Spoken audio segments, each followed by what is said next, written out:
Imagine what would happen if we had to link thousands of brains together.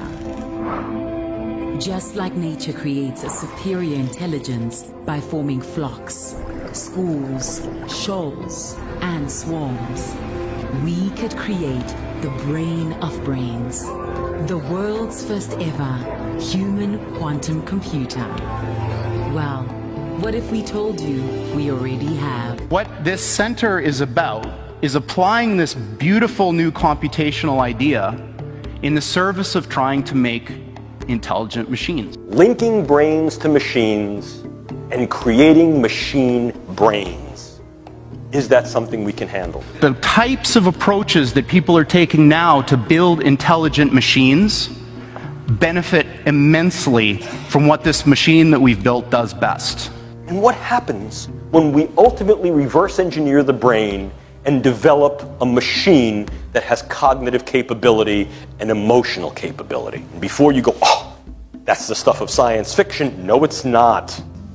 Basically, from the beginning, it's been this plan to create not only artificial intelligence, but a global computer to create an all-seeing eye. And the computer and both the computer and internet were entirely projects of the CIA's. So Google was set up 18, 19 years ago to build a giant artificial supercomputer based on the neuron activities of the hive mind of humanity, with billions of people wired into it with the Internet of Things. And so all of our thoughts go into it. You know, the guy who's considered sort of the guru or godfather of the transhumanist movement is Ray Kurzweil. And he's one of the heads of engineering at Google. And so everything comes down to what they view as the singularity. And the singularity basically refers to that point in time in history where we have created this global computer that sees all, sees everything, where the humans evolved to create a collective mind. The Manhattan Project gave us the atomic bomb. The Genome Project gave us the human genome. The third great initiative could be the Connectome Project, to map the entire human brain.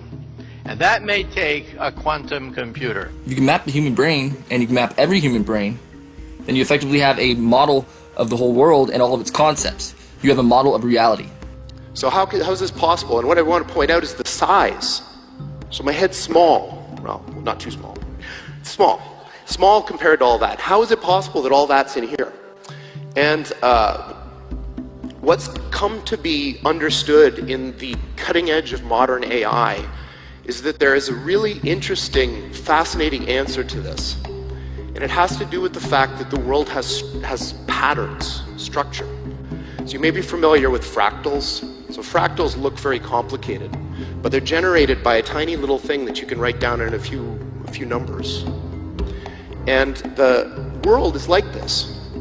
Images, like natural images, like what I'm looking at, have so much structure that they can be shrunk and compressed into a very tiny, what AI people call representation.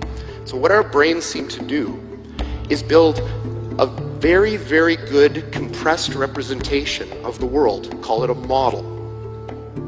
So just like if I have a building and there's like a blueprint or a scale model of the building, imagine I have the whole world and all of its concepts, and I shrink it down into this weird compressed representation so that it fits inside my brain.